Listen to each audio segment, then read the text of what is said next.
¿Cómo están ustedes? Me da mucho gusto saludarlos. Pues mire, como siempre les digo, yo no sé ni por dónde empezar. Hay tantos temas a los que yo quisiera hacer mención y no sé ni en qué orden plantearlos. Uno de ellos es, ¿por qué en la conferencia mañanera de hoy, donde se trató algo del caso de Ayotzinapa, no estuvo el secretario de la Defensa Nacional, que yo creo que tiene muchas cosas que aportar, tiene mucha información. Además, en los cuarteles ya no van a encontrar nada, por favor. López Obrador dice que ahora ya hay libre acceso para que los padres de los muertos, de los jóvenes de Ayotzinapa, pues desde mi punto de vista fueron ya sacrificados. Eso me duele mucho decirlo, me duele mucho decirlo. Que ya pueden entrar a los cuarteles, ahí no van a encontrar absolutamente nada. Pero ojo, no se nos olvide, ya no quiero hacer una relatoría de todo lo de Ayotzinapa, que en su oportunidad yo aquí lo traté, lo comenté, lo analicé, lo critiqué, lo censuré desde el régimen de Peña Nieto. Al día siguiente de que se llevó a cabo esa desaparición de los normalistas, la forma en que le arrancaron la epidermis a un joven, que pues fueron manos expertas, porque fue le desprendieron toda la epidermis, pues manos muy expertas. En eso ya lo he tratado, pero hay algo que sí me calienta, la verdad. ¿Por qué no estuvo hoy el secretario de la Defensa Nacional? Porque acuérdese usted que en aquel entonces se documentó y se dijo por testimonios que hubo, por filmaciones, de que el ejército mexicano estuvo presente ahí. Yo no digo que el ejército mexicano haya asesinado a los jóvenes, pero asumió una actitud pasiva, se dio cuenta de todo lo que estaba sucediendo e impidió que se llevara a cabo el secuestro de esos jóvenes, pero además impidió que unos jóvenes que fueron lesionados, unos murieron ahí, que jóvenes que fueron lesionados pudieran ser atendidos en algunos hospitales. Este asunto, desde mi punto de vista, se está prolongando demasiado, se está extendiendo mucho y ojalá no acabe como lo del basurero de Cocula en nada, en una basura política que sería desastroso y con un gran sufrimiento para los padres de estos muchachos que tienen derecho a saber. Yo sigo insistiendo que el señor Tomás Cerón y el señor Jesús Murillo Caram deben de ser llamados a cuentas, a que informen, a que los presionen. Presionar no quiere decir que los torturen, como ellos torturaron o mandaron torturar a jóvenes para que se inculparan, pero ellos saben perfectamente qué fue lo que pasó, como lo sabe Peña Nieto también. Un presidente no puede decir que no supo qué fue lo que sucedió. Por eso a mí me calienta y me molesta que le estén dando tantas vueltas a este asunto. Y a mí se me hizo extraño hoy no ver al secretario de Defensa Nacional. Otro tema rapidito también para no cansarlo a usted. Hace unos días el secretario de la Defensa Nacional dijo que el campo militar aéreo de Santa Lucía es de estrategia nacional para cuidar la soberanía de nuestro país, la seguridad nacional. Es verdad, los términos han cambiado, los conceptos. Ahora la seguridad nacional es interna, es contra el crimen organizado, y el crimen organizado es donde participan funcionarios públicos también, banqueros también, grandes comerciantes, empresarios connotados. Entonces los conceptos han cambiado, por lo menos desde mi punto de vista. ¿Quién nos va a invadir ahorita militarmente, por favor? Pues nadie. Ya la última invasión de los norteamericanos fue, que nunca la ha querido mencionar Peña Nieto en su participación, en 1914, con la llegada a Veracruz. Pues primero estaban allá estacionados frente a Tampico y luego se vinieron a Veracruz porque les dijeron que venía un cargamento de armas en un barco, buque alemán, para entregárselos a Victoriano Huerta, en fin, pero yo no quiero apartar en el tema.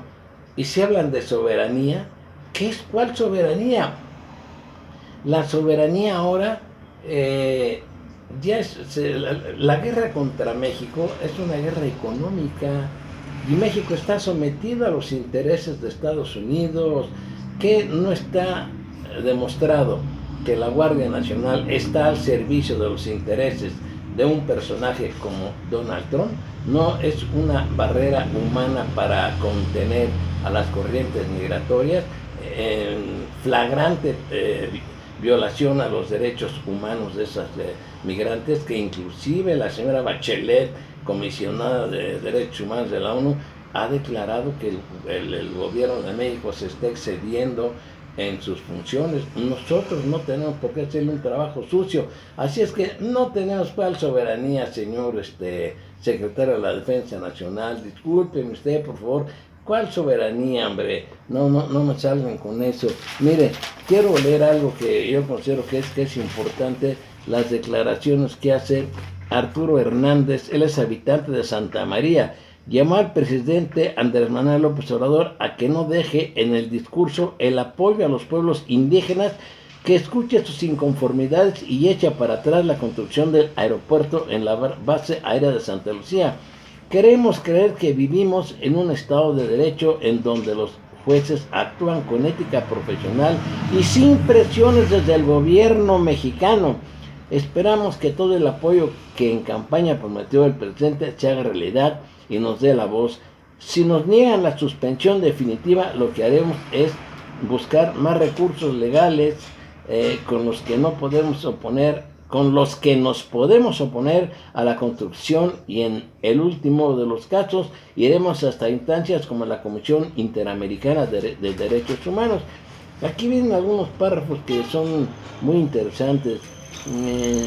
Dice, mire, Sergio Jaramillo Olivo comentó que la inconformidad que tienen hacia la construcción del nuevo aeropuerto es porque el territorio no es viable, además de que provocaría escasez de agua, problemas de salud relacionados con el ruido, así como cuadros de ansiedad y estrés entre los pobladores. Y mire, no es lo mismo que opere una base militar a que entre en operaciones un complejo en donde se construirán centros comerciales, hoteles y el mismo aeropuerto, que ocuparían recursos naturales como el agua que nos corresponde a los habitantes. No nos están dando respuestas satisfactorias en cuanto al tema del ruido. No hicieron simulacros, la gente no está acostumbrada a ruidos que superen los 130 o 150 decibeles. Nos preocupa que causen ansiedad y estrés porque habrá un impacto negativo en la tranquilidad de los pueblos indígenas. Esto es lo que dicen un representante de los pueblos indígenas que promovieron el juicio de amparo, que primero les fue concedido para que se suspendieran las obras. Pero después el sector de la defensa, seguramente por instrucciones de López Obrador, dice que esto es por estrategia, lo declaran que el aeropuerto de Santa Lucía es estrategia nacional de seguridad y en defensa de la soberanía. Insisto, la seguridad ya no es por una invasión. Estamos invadidos de todos los productos norteamericanos, música, programas televisivos, productos norteamericanos. Ellos tienen el control de todo, tienen hasta el control, cuando se habla de soberanía, y fíjese, esto viene desde cuando uno estudia a Jean Bodino, desde la época de las potestades, cuando los reyes dicen, ¿por qué hemos de seguir dependiendo de la Iglesia Católica si nosotros fuimos puestos por Dios? Entonces ya no los necesitamos a ustedes, los vamos a tratar con respeto, pero nosotros, de ahí viene ya después el concepto de soberanía, pero primero se llamaban las potestades. Bueno, eso es un tema, pero ahora la seguridad nacional, el narcotráfico, la destrucción de la naturaleza, los recursos naturales, y es el propio Estado mexicano el que ha concedido a empresas privadas, tanto extranjeras como mexicanas, sobre todo las empresas mineras, el uso desmedido del agua, el utilizar el fracking, aunque dice el profesor que ya no se va a utilizar, pues quién sabe qué otro sistema o qué otro procedimiento. Yo insisto, este asunto, y luego vuelvo a retomar el tema de Yotzinapa, a mí me da la impresión de que esto quién sabe en qué vaya a terminar. Yo no veo para cuándo, cada vez que dilatan y dilatan este asunto. Yo creo que deberían de revisar muy bien los fallos de los jueces, las acusaciones del Ministerio Público y sobre todo la actuación. Si usted quiere tener una información completa de esto, yo le sugiero que busque usted el último número de la revista Proceso, que además pues saca la majestuosa, la otra Casa Blanca de la Gaviota que le hicieron al interior de Los Pinos, pero trae amplio reportaje sobre el caso Ayotzinapa. Bueno, parece que se habla de forma muy desordenada. El otro tema que quiero brevemente: el gobierno de México dice que está vendiendo el avión presidencial. Pues yo me puse a pensar el otro día, ¿cómo va a vender algo que no ha pagado? Yo no sé si el gobierno pueda acreditar fehacientemente que ya tiene la factura, que ya pagó el avión, porque que yo sepa, el avión no se ha liquidado y se siguen pagando intereses, pero además de eso, ¿cuánto pagamos los mexicanos por tener ese avión almacenado? No sé en qué estado, en Virginia, no sé en qué estado de la Unión Americana está. Bueno, lo otro con lo que me interesa mucho, el tema Bartlett. ¿Por qué han retrasado tanto este tema de Bartlett? Que la Secretaría de la Función Pública le está arreglando todo para que de pronto Bartlett aparezca como una blanca paloma, como un hombre honesto, recto, pulcro, inmaculado. Por favor, señores, ¿por qué si Bartlett dice que hay una campaña contra mí? Bueno, pues si él dice que hay una campaña, ¿por qué él está luchando por su lucha anticorrupción en CFE a causa de los ataques? Señala. Estoy seguro de que se va a aclarar todo, dice López Obrador. ¿Por qué no demanda a Loret de Mola por daño moral? Porque yo me acuerdo que Loret de Mola, insisto, dio números de registro público de la propiedad, de todos los bienes inmuebles. Además, yo no sé cuántos cuadros de lujo tenga, inversiones en bancos mexicanos, por interpósita persona, por sí mismo, fuera del país. Sí, yo no sé. Yo nada más me acuerdo que Bartlett fue secretario de Gobernación cuando aquel artero asesinato en contra de Manuel Buendía. Es más, lo vinculan, no yo, usted lo puede buscar, no sé si está en el Universal de ayer o de hoy, donde el actual procurador de los Estados Unidos, que ya lo fue en aquel tiempo cuando Bartlett fue secretario de Gobernación, hasta en el asesinato del señor Camarena. Eso no me consta, no tengo yo elementos ni evidencias para señalarlo, pero sí en la caída del sistema, cuando le robaron la elección presidencial a Cuauhtémoc Cárdenas. Y bueno, yo no sé, pero él era secretario de Gobernación cuando asesinaron al famoso periodista Manuel Buendía. Ahí intervino Pedro Zorrilla, no me acuerdo cómo se llamaba o se llama, no sé si ya obtuvo su libertad o sigue preso el asesino material de Manuel Buendía. Y yo insisto, si el señor Bartlett dice que hay una campaña en contra de él, ¿de quién es esa campaña? ¿Por qué no demanda a Loret de Mola? Porque bajo otras circunstancias, pues ya lo hubiera demandado. Pero ya ha dejado pasar mucho tiempo.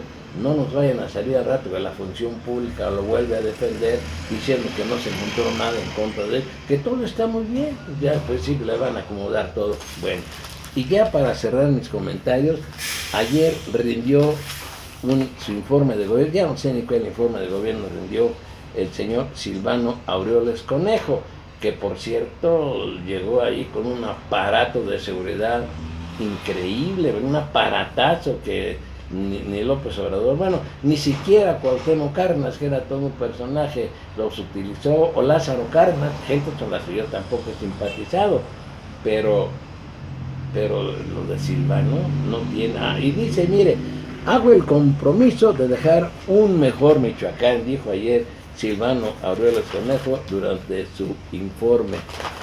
Pero nada dice de que ayer, por ejemplo, y aquí los tengo, no creo ser que lo estoy inventando, aquí tengo el periódico ABC. Ayer, mire, trae fecha de jueves 26 de septiembre de 2019, página 24.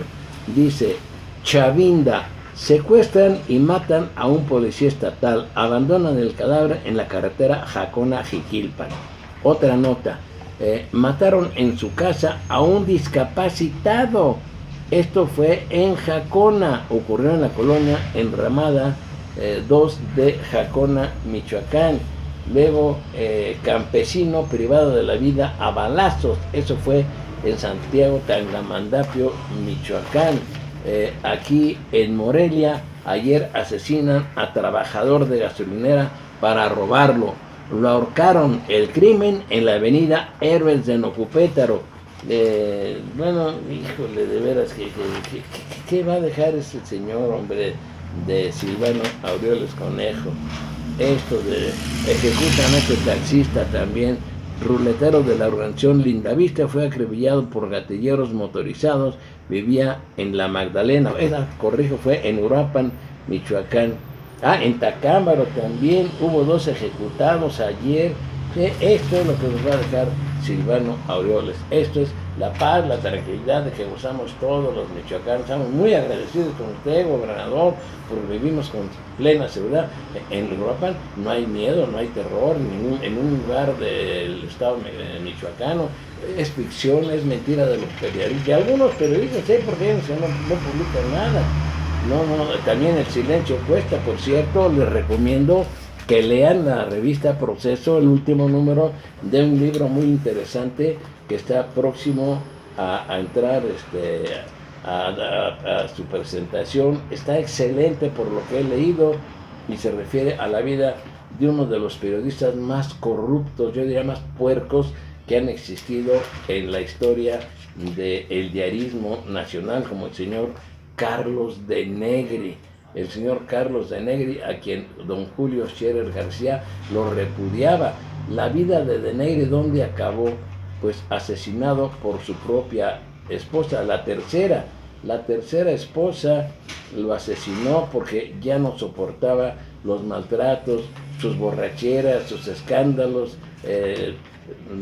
También está la sospecha de las circunstancias tan extrañas en la que murió una de sus ex esposas también. Vale la pena leer este libro que está por Alfaguara es la editorial que lo está imprimiendo y que se va a publicar muy pronto.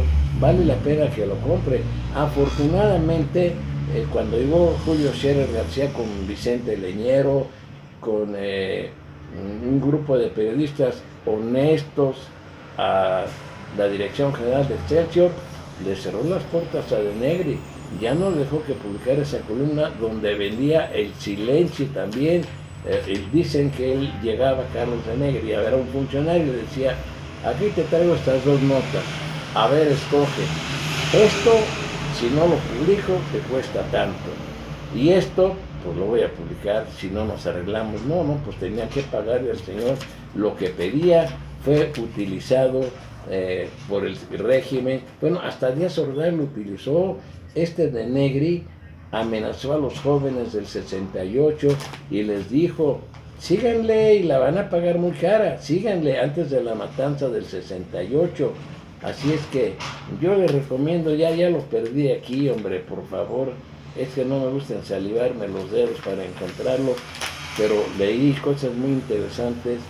Yo conocía algo de la vida de Carlos de Negri, porque pues yo llegué a leer sus asquerosas columnas, porque las publicaba en primera plana del periódico Excelsior, bajo la protección y el contubernio con otro sujeto despreciable como fue Rodrigo de Llano, fue director de Excelsior, pero después llegó Julio Scherer y mejoraron totalmente las cosas.